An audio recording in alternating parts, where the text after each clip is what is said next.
human sensation is derived merely from sudden contrasts. When I touched the hot stove as a naive child, I immediately jerked my hand backwards.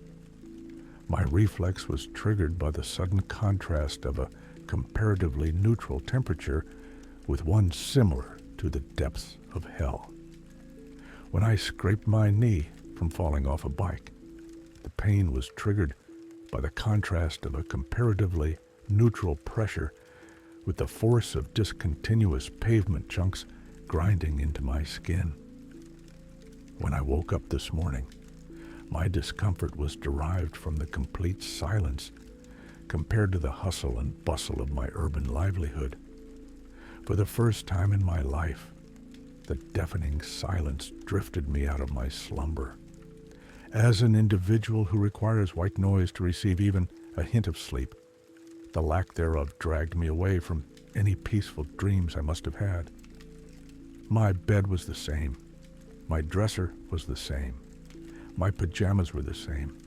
My desk was the same. Even my computer was left in the same position as it had been last night and every day before it. But even then, something was not right. Upon peeling my blinds away from my bedside window, I discovered the root of my discomfort. The outside, though structurally identical, lacked a single person. It was as if they had vanished.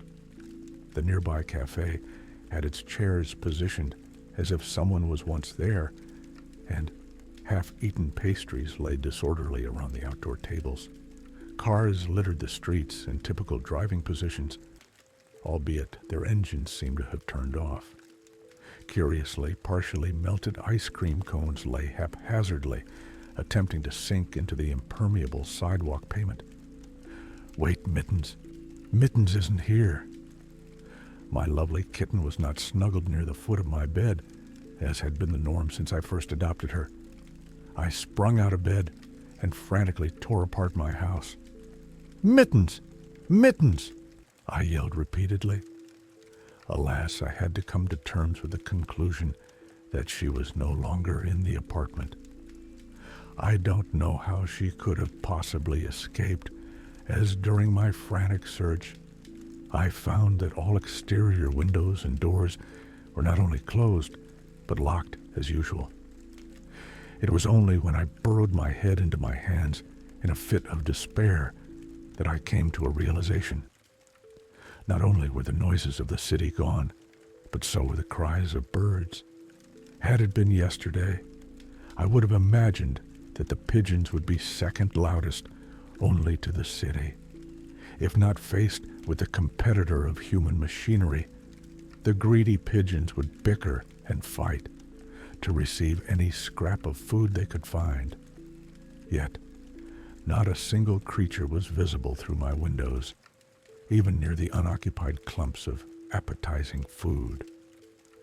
Before making rash decisions, I scoured through my phone to identify the source of the sudden peculiarity. Surprisingly, I could still access the internet, but I could find no mention of my situation. There was even a live broadcast of a festival happening in the park right in front of my apartment.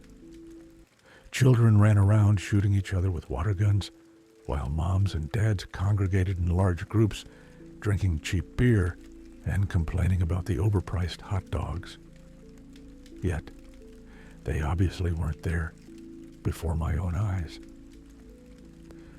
Any attempts to call or message friends and family failed. Messages would fail to send, and calls would go to voicemail. If my, albeit annoying best friend Marlin was here, he'd ask me why I had a reverse child lock on my phone. Out of foolish necessity, I creeped out of the door into the hallway, though I'm glad to say I did have the sense to bring my titanium baseball bat with me despite my momentary irrationality. As unfortunately expected, the hallways were deserted, although the electrical grid appeared to be at least somewhat intact, as the neon emergency exit sign remained illuminated. Still, I'd rather not risk my chances on the elevator. In the apartment lobby, the only indication of recent human habitation was a disposable coffee cup that was half empty. At first, I assumed I was viewing an illusion, but closer observation revealed a strange truth. The coffee was still producing steam. Just like the unmelted ice cream I saw from above, little time had passed since these food items were produced. Wandering the liminal streets was nauseating. After each corner, I expected to stumble upon someone or something. I'd given up on running into another person, though I still hoped for a miracle. And even the lack of annoyances from insects numbed my sensation. Uncharacteristically, I had received no mosquito bites, and I found multiple anthills to be desolate. By the way, I take back my boast about being still having sense in me. Out of desperation, I swung my bat at a wasp or hornet's nest. Thankfully, I didn't suffer from the assumed outcome. Throughout my journey, the loudest noise became the vibration notifications of Google Maps.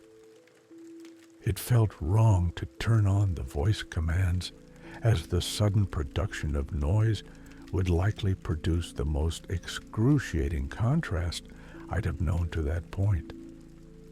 I was walking in the direction of an opera house, which was positioned just on the outskirts of the truly urban district of my city.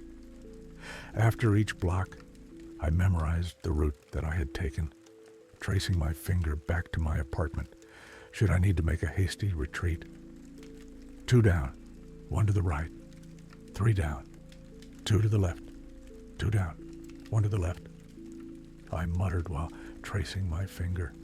Just as I'd traced my finger to approximately 3 blocks from my apartment, my phone suddenly shut off.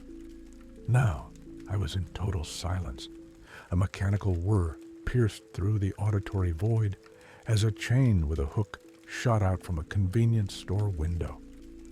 Glass panes shattered as the hook landed a few feet to my left, piercing into the pavement and dragging a chunk of asphalt back into the building. Upon viewing the retreat of the chain, my initial stunned panic was replaced with adrenaline-induced motivation. I sprinted home. I'm now back in my apartment, and though it may seem trivial given my circumstances, my phone's now fine. It had 67% of its battery when it turned back on sometime during my sprint back. During my needed downtime, I discovered that I can access the internet for the most part. I sent a couple of test messages across various websites, and you'll never understand my joy of realizing that I can consistently access Reddit, as well as a majority of messaging platforms. But ultimately, 1 victory and 1,000 losses admittedly doesn't do me well. I understand my situation to be peculiar to say the least, but I plead to all who see this for help. Where am I, and how do I escape?